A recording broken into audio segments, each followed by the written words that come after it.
U.S. Air Force's iconic B-52 Stratofortress bomber has been flying continuous missions over Afghanistan for months, as the American aerial campaign in the country expands in the face of resurgent and emerging threats, including Taliban insurgents and ISIS-linked terrorists. The flights have been part of an existing surge in air support as the service says it is still looking at how best to contribute to President Donald Trump's new U.S. strategy for the region.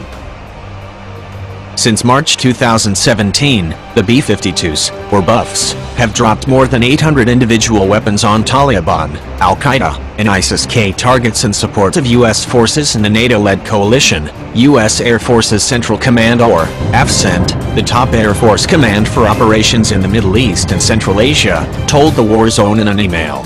This works out to an average of approximately 150 bombs dropped every month.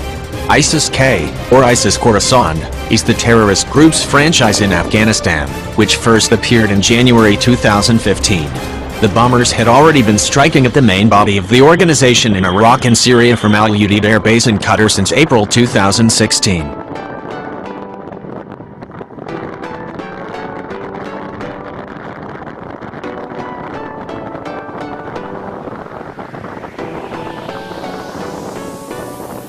At the time of writing, AFCENT's Public Affairs Office had not yet responded to a query about what specific types of weapons the bombers had been dropping in Afghanistan. In sorties against ISIS in Iraq and Syria, the Buffs had been carrying a mixture of 500-pound class GBU-38 or B and 2000 GBU-31 or B GPS-guided Joint Direct Attack Munitions or JDAMs. These have been among the Air Force's most commonly employed weapons in Afghanistan for close air support and other missions, according to an official presentation from earlier in 2017.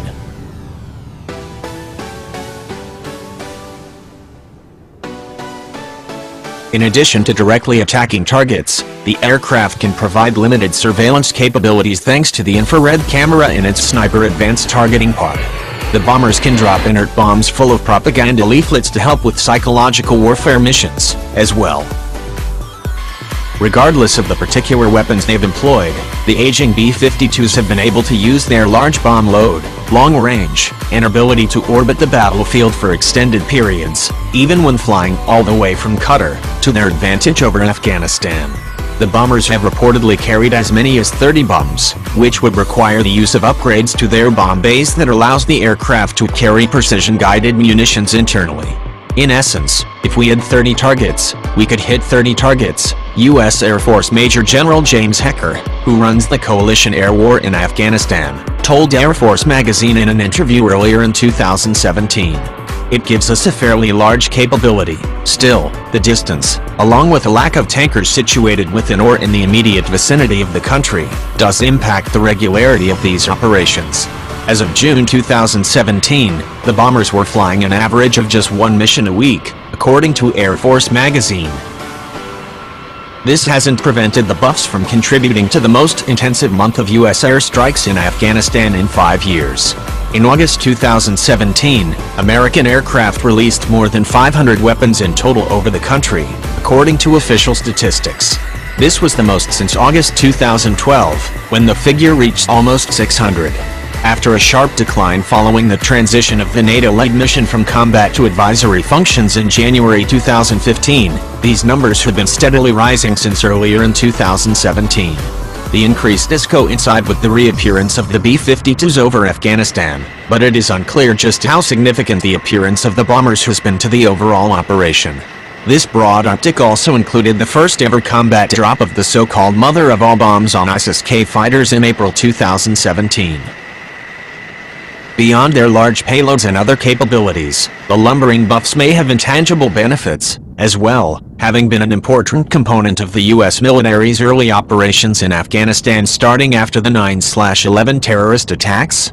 The bombers played a key invisible role in driving the Taliban from power and chasing the militants and their Al-Qaeda allies into the mountains. The aircraft notably carpet-bombed enemy positions in the mountains around Tora Bora in December 2001. In June 2017, ISIS-K took control of the area, which had once served as a base of operations for Osama bin Laden. The Air Force reportedly stopped routinely employing the B-52s over Afghanistan in 2005, but some additional missions appear to have occurred in the subsequent years, as well. During 2016, the bombers briefly flew a number of missions specifically targeting ISIS-K before another apparent halt. At this time, AFCENT has not yet responded to a request for more information about when the bomber flights ended before they resumed in March 2017.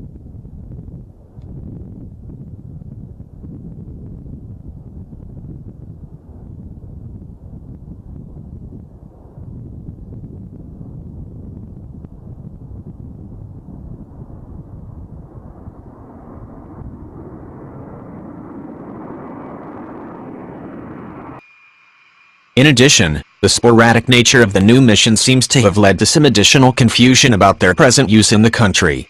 After President Trump announced his new strategy for Afghanistan and South Asia in August 2017, the U.S. military as a whole began reviewing possible options for expanding their operations. Requests for more air support have been a common theme in those deliberations. Later in August 2017, The Washington Post, citing unnamed officials, said that this could include the deployment of additional F-16 Viper fighter jets, A-10 Warthog ground attack aircraft, or additional support from the B-52s in Qatar, or some combination of these assets. Earlier in September 2017, Afghanistan's Common Press reported that the country's defense ministry had responded positively to the news. Specifically, Defense Ministry spokesperson Mohammad Radmanish said the return of bomber aircrafts could play a key role in eliminating the militants, despite the B-52s having already been flying overhead for almost 6 months at that time. Of course, it is entirely possible that there was some confusion in translation or another error in paraphrasing his Radmanish's statements. The Air Force itself has played down the significance of any potential changes, insisting it is still reviewing its available options. In an interview with Military.com, Air Force Chief of Staff David Goldfein said that the total number of airstrikes in Afghanistan remains steady despite the increase in the total number of weapons that the aircraft actually employed. "I don't think you're going to see it change that much," Goldfein said. "We've never come back. We've been engaged in Afghanistan the entire time." But given the visible trend, it seems almost guaranteed that additional air power in some form will be a core component of any new surge of operations in Afghanistan. Whether or not additional airstrikes or other increases in the U.S. military posture in the country will be able to change the existing dynamic in the country is another matter entirely.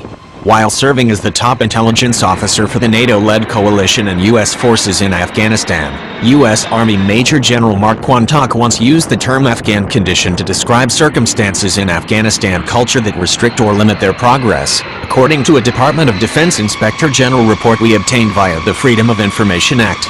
The Afghan condition includes high illiteracy rates, internal language barriers, gender inequality, tribal or family influences, corruption, and security concerns, while dropping more bombs might keep Taliban insurgents and ISIS-K terrorists at bay temporarily. These are the issues that will continue to make or break the chances of any real resolution of the conflict in Afghanistan.